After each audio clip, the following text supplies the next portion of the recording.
one calling the shots. Guess who be running the show? Fuck with me though, making me feel like the bad guy. So a lot of you guys asked for a better angle for last night's video. Let me first start off by saying these I kind of alluded to in one of my last videos. This is as far out as I would be comfortable with these in, so the threads are about here. And any more than that, it's useless. I took a measurement of this. It's 4 1/4 inch long, which means it would be fine if you're out here and slammed. I ended up going to Pegasus Racing, and they have a 5-inch drop-in for exactly what I needed for 3/8 24. So I picked up a pair of those, as well as Zoo Fastener kit for the car. Now, onto this thing. So I ended up making a piece out of another. Instead of cardboard, I had foam laying around.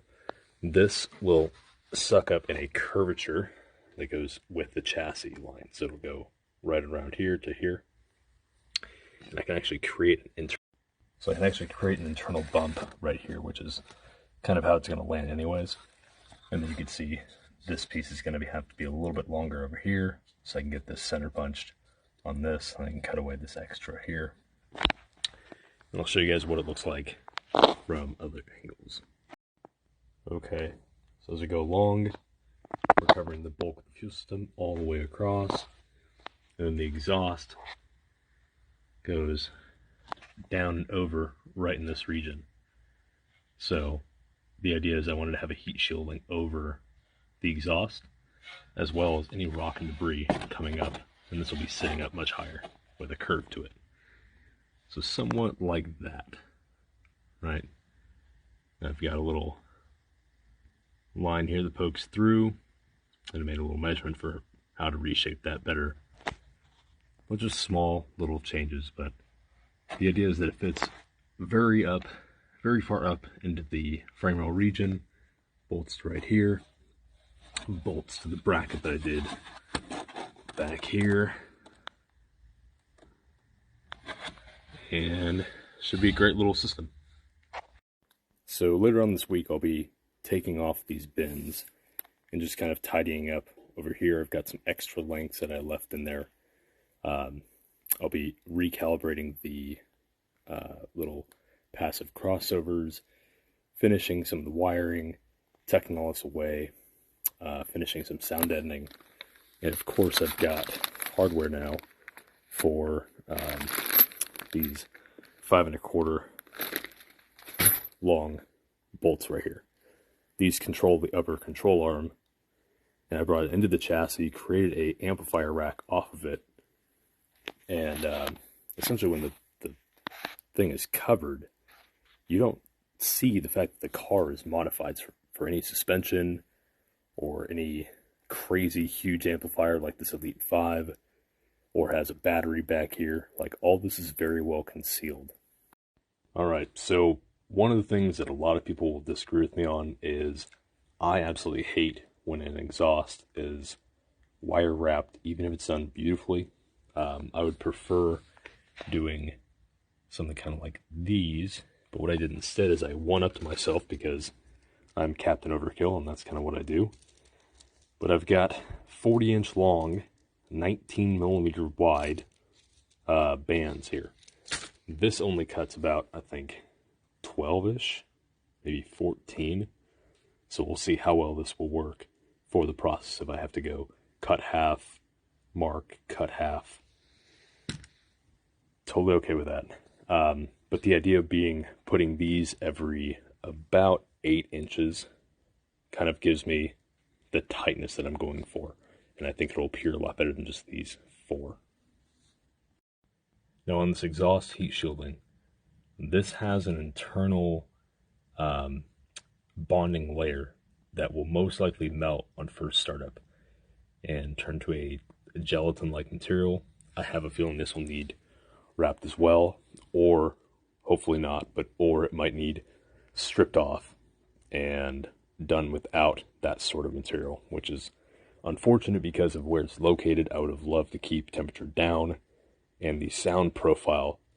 Now that you're adding mass to any part of the exhaust, the harmonic frequency in which it is resonating, the resonant frequency for this exhaust lowers in frequency, and therefore it is less perceivable to the human ear.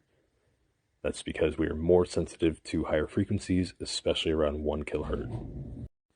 And this is a drive shaft loop, which I'm going to see if I can cut this down and fit this anywhere around the T56 Magnum between kind of here and the back section here. So something to keep me alive in the scenario that a Mark Williams drive shaft has an issue, which it shouldn't. They're rated for like 3,500 horsepower for the sizing that I'm going with and the very short length that I'm running. So that's going to be something that is a bolt-in style after I build out bracketry for it if I have room. So it's a very much final touch type thing. On this, I slotted these out because installation used to require jacking up half the motor, getting it to a perfect location and then sliding it back down. And I don't want to keep scratching my subframe. On the front, you can see I have my dual 45 swivel -6AN. I figured out the 6AN conversion fitting for power steering. It was much easier than I thought, and it is an internal O-ring design that works best.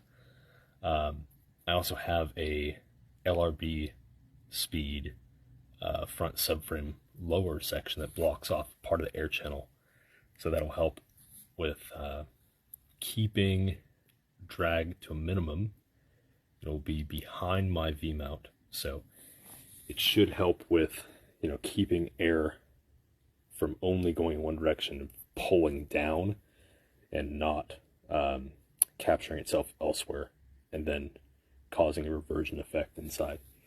So that's looking really good, and yeah, that's kind of where we're going to leave it for now. And this is the last little surprise. So I found a diamond aluminum sheet. This is like 60 thousandths of an inch thick that I'm going to be using because it matches the header shield and the rest of the build. So it looks a lot like this stuff and all the header shield around it. And by using it for my ducting and using it for, let's say, that back cover and a few other things around the engine bay, it really ties everything into a theme. Themes are what it's all about, guys. So, hope you guys get to enjoy that. This is a very, very expensive material, and don't try to copy this. I guess try to keep up, though. That's always fun. Do the best you can on your stuff. It's your car. I know I'm calling the shots. Guess who be running the show? Fuck with me though, making me feel like the bad guy.